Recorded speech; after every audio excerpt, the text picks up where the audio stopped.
welcome to another episode of Whiskey Riff Raff. We're here with Red Dirt artist and songwriter Sterling Elza.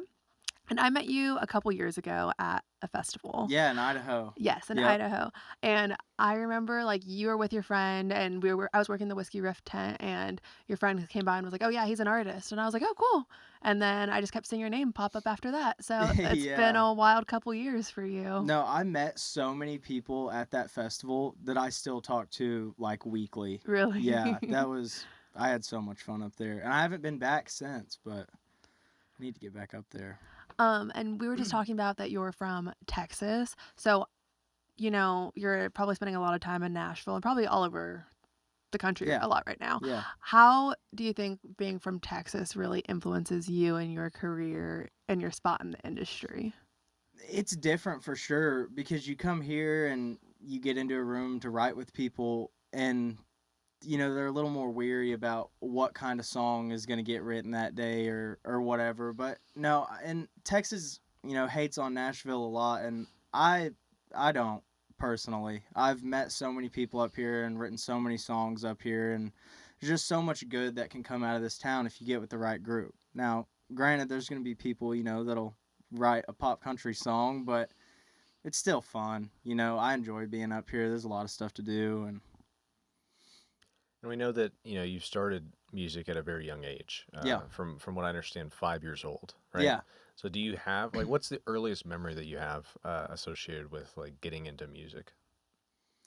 My first memory, I actually was at a Motley Crue concert. Okay. That's like my first memory. This for some reason this old lady was in the men's bathroom in Oklahoma City at this Motley Crue concert. She picked me up and put me on her shoulders and was carrying me around the concourse saying, "This kid's the future." Because I was 8 at a Motley Crue concert. But that's kind of my first music related one. But other than that, yeah, I started playing guitar when I was young, but I would never practice ever. Mm-hmm. I would just go to my 30-minute lesson a week and forget about it for the rest. But yeah, I picked it back up and really kind of started giving a shit my freshman year of high school. And is it true that you come from a family that loves music as well or Yeah. has music in their blood? Yeah, my mom grew up singing in the choir and playing guitar and stuff. But my dad, I think, knows more about music than anybody I've ever met in my entire life. And yeah, they just kind of took me to concerts growing up and just I was always around it. So yeah, what a Motley Crue. You said you were 8? Or at the oldest, I think I was 8, probably. So, I mean, what other concerts were you getting taken to? I almost said dragged to, but that wouldn't be the right way to say it. No, I loved it. We've seen Guns N' Roses more times than I can count. Mm-hmm. Foo Fighters, just kind of that whole era is what my dad loves, so that's what I grew up on and was, going to those shows and stuff a lot when I was young. But I saw Garth Brooks in Tulsa and can hardly remember it because I was so young, Mm-hmm. but no, we were just always going to shows, Vegas, wherever else, just always around it. Do you know if there was a specific moment or if there was just something that really inspired you to pursue a career rather than just love music? Yeah, actually, so I was living in Florida playing tennis, and I was on my way back to my dorm one day, and I had it on a Tyler Childers radio, and for some reason, February 28th by Co. popped up. And I was like, oh, shit, I've never heard anything like that. That is what I want to do. And then, yeah, I kind of just started hating tennis. And then COVID came and gave me a reason to move back home. And I started taking guitar lessons from Parker McCollum's brother, Tyler. And, yeah, just kind of got into it. And I was like, I might as well give it a shot. And here we are. So You played tennis at the IMG Yeah. Academy, right? Yep. So that means that you're pretty good at tennis, right? I guess. I was all right. Okay. What made you hate it then? Yeah. I just played for so long. Yeah. I think when I quit, I was 15 years deep and just over it. At some point, it probably starts to feel like a job, Mm-hmm. right? It does for sure. And I've really tried to remember that and not try my best to make sure music never turns into that for me. And so far, it hasn't.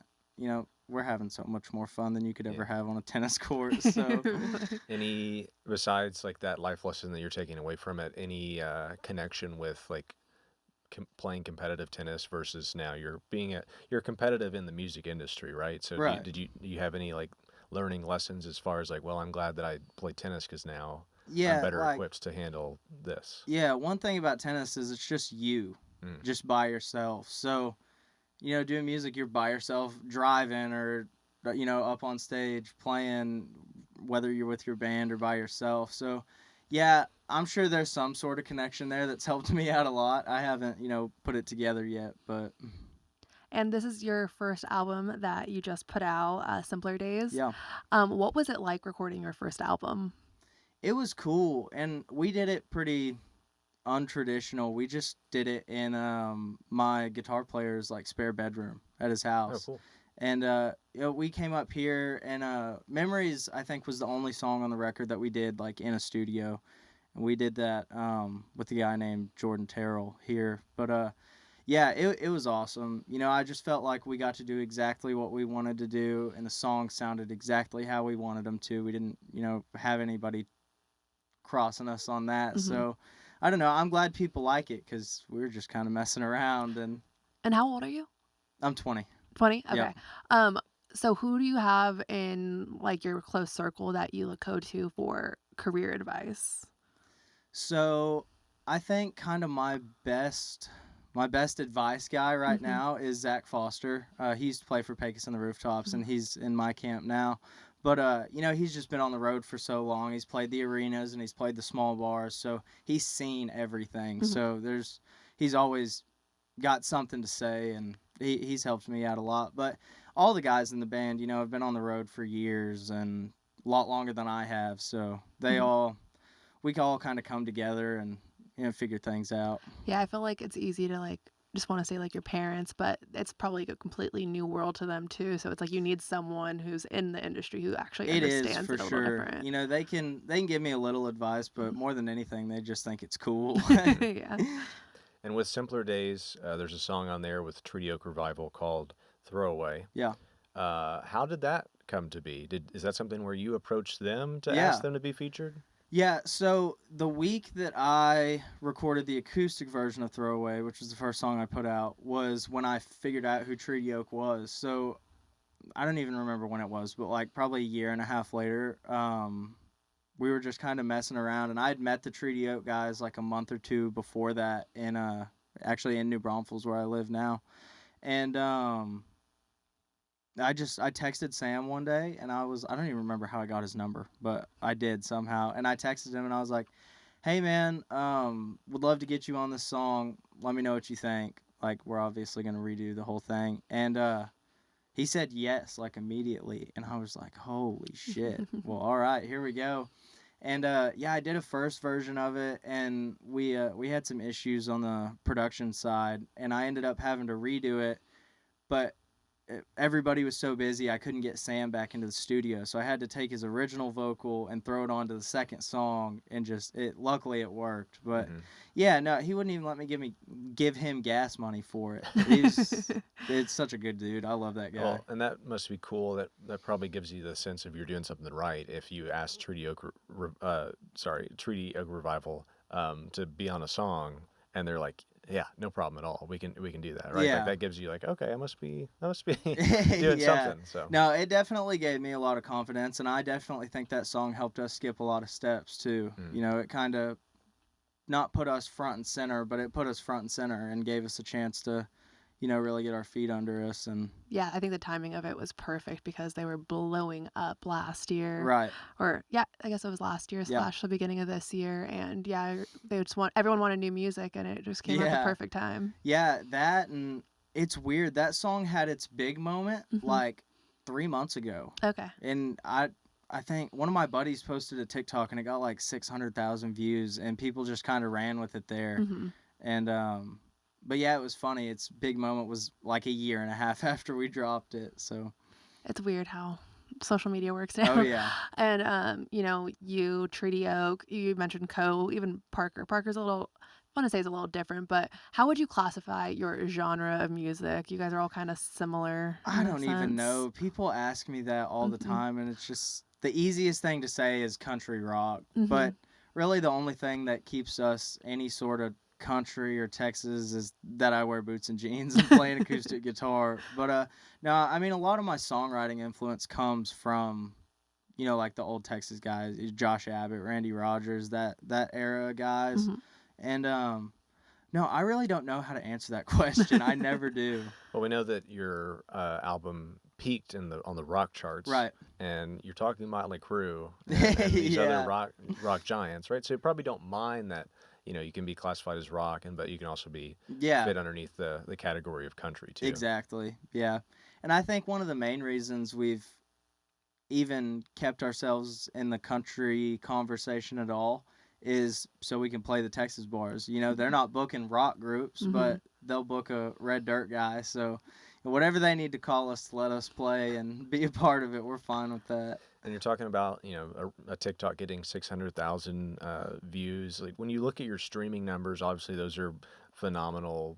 Is that sometimes hard to fathom? Like you look at that, like there's that many people out there listening to this? It is, and it's so new and such a recent thing that it doesn't really make sense quite yet. But yeah, just seeing the numbers go up every day and people texting me and they're like, "Oh, did you see how much it went up today?" And it's like, "Oh, yeah, I'm looking." I check it every morning when I wake up. We've got here that you've had more than 25 million streams since August. Yeah. Like, do you feel that connection with fans whenever you go and play live? Like that, it becomes clear. Like, wow, okay, this is It's clear that people are listening. Yeah, for sure. And it's just like every show, more people are there that know the words than there were the weekend before. And I don't know, people just care a lot, and that's wild to me. They'll come up and say, "Man, this song helped me get through, whatever happened." It's just like, really?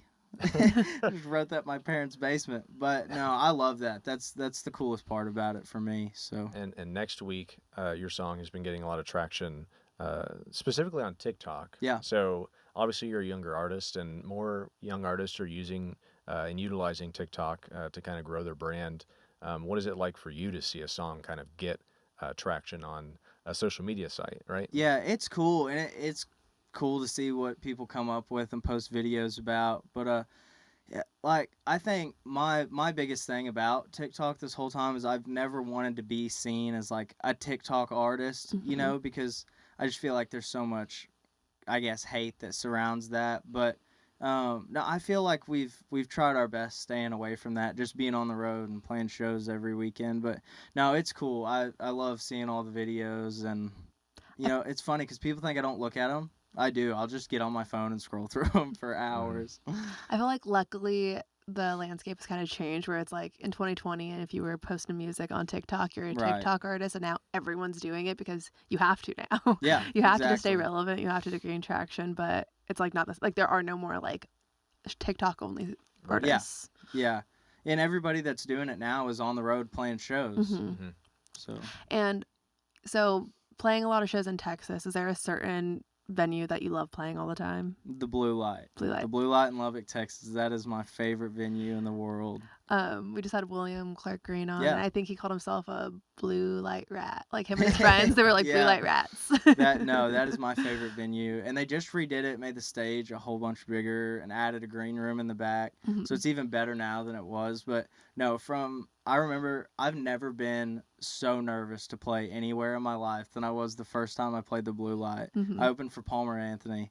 And yeah, but no, that's my favorite place. And we've played a couple others that I love, like John T. Floors down in San Antonio, but Blue Light's the winner for sure. Is there a venue that you've played so far that you absolutely love, probably outside of Texas, or maybe just like a peak moment that you've had since your career has really started? I think the coolest one for me so far was actually at John T. Floors with Cody West. Okay, cool. Yeah. Cody's one of my favorite artists, and I've ended up getting close to that whole camp. But yeah, John T. Floors down the road from my house, one of the coolest venues in Texas. They still have a sign outside that says Willie Nelson every Saturday night. Wow. So yeah, and the best tamales I've ever had in my entire Really? life. So. I see it like whenever anyone's posting that's in Texas, like they always post like, oh, I'm playing a show here, but I never really viewed it as like a place I need to go visit. Yeah. Like it's like there's Canes that I need to go visit. Like there's certain venues I need to go hit, but that wasn't on my list, but I might need to add it now.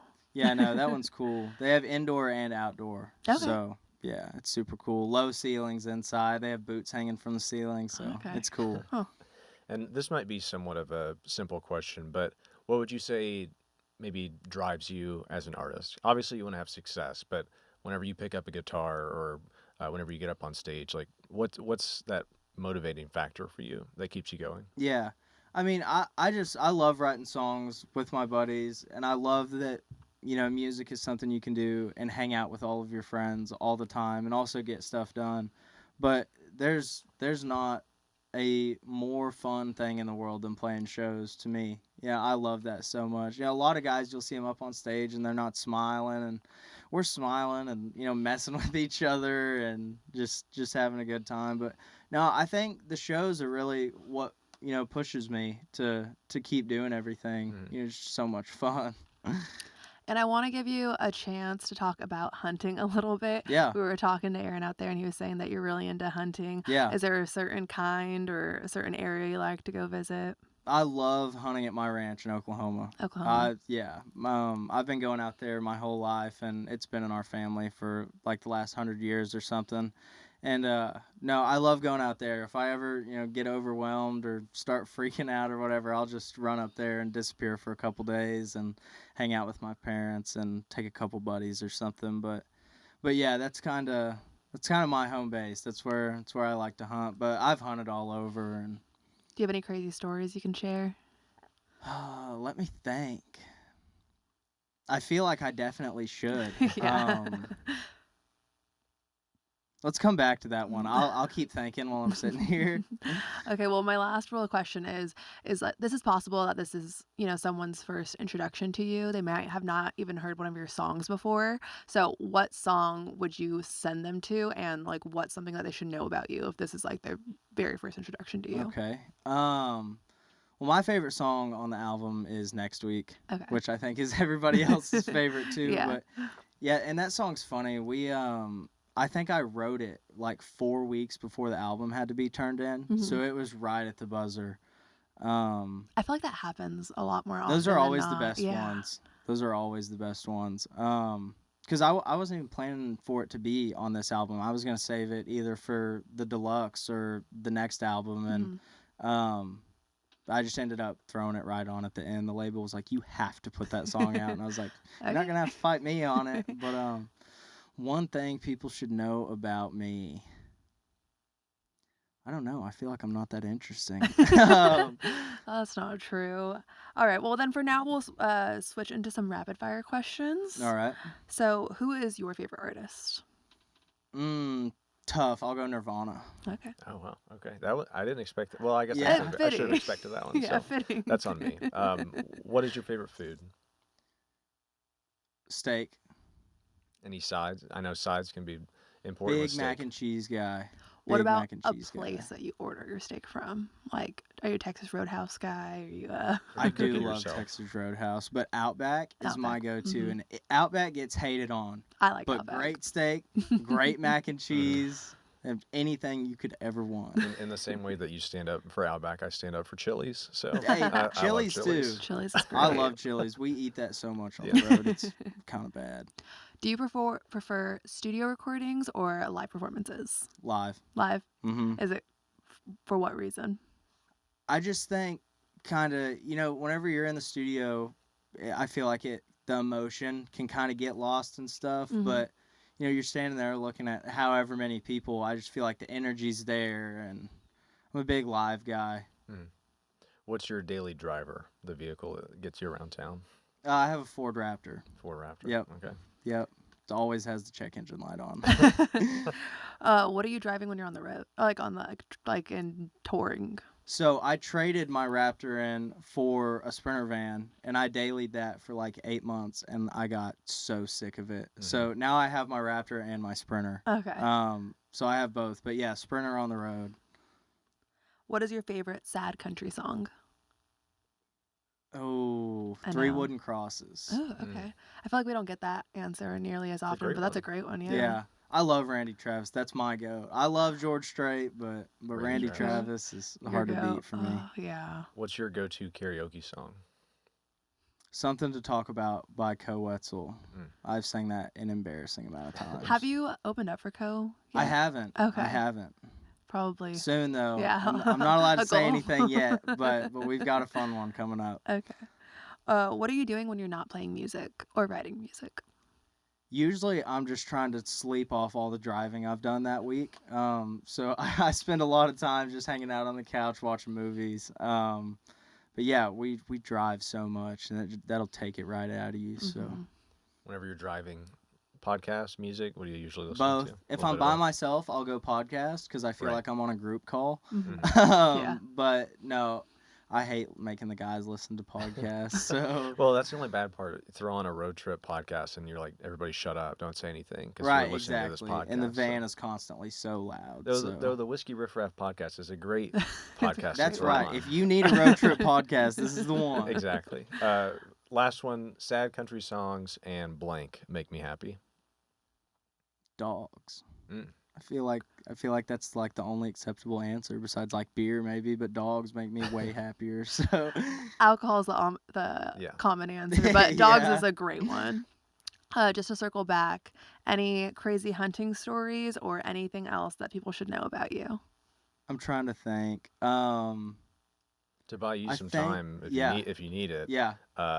I go duck hunting every year opening day in Yeah. Kentucky. That's where I'm from. Okay. Nice. And I can't tell you how many times we've gotten to the boat ramp and the boat just doesn't work. And for some Yeah. reason, we don't ever think to test it out before. It basically just sits there all year until that day, Yeah. opening day.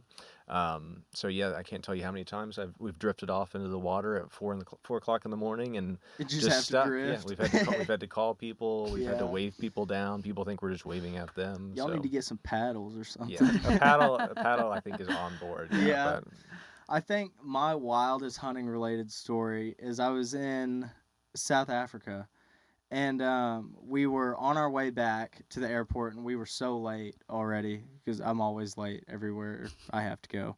And I was going through security, and I didn't realize that I had some empty like shell casings in my backpack, and they hated that. Yeah, they had me pulled off in another room, and I just knew for a fact that I was going to end up in a South African prison, and I don't know if you get out of those. No fly So- list for sure. Yeah, exactly. But no, they ended up letting me through, and yeah, I was so mad. But yeah, they let me through. They took my shell casings, though. I was kind of upset. Okay, last thing is you have your deluxe album coming out in January. Is that Yeah. correct? Yep. What can we look forward to on that? I think we've got either 4 or 5 new ones coming. Maybe some features, maybe some new features as well. Because I love features. That's so underutilized in Texas, and which I don't get. I want to make songs with all my buddies and Mhm. you know, people that I don't even know. So, yeah, definitely some features. Definitely kind of on the same wavelength as the album though. Still upbeat and a little raunchy and. That's what I was thinking about when you said that you like texted Sam from Treaty Oak that, you know, like there's not a lot of collaborations on songs. Like I can't remember the last time like Co had someone on his music. Well, I guess it's not true. He had the Jesse Murphy, but that was like a Yeah. second version of it. It Yeah, wasn't even like exactly. the main song. But like I feel like they don't really collaborate all that much when they're all like besties. Exactly, yeah. And yeah, it's hard to sync up schedules and get it done, but it's doable. Yeah. And I love the idea of that. So I think that's something people can look forward to for kind of the rest of my career is songs with all my buddies. Awesome. Well, thank you so much for being here. Yeah, thank we're y'all for having me. we're looking forward to the deluxe album. So Yeah, so am I. best of luck with everything. Thank you very much.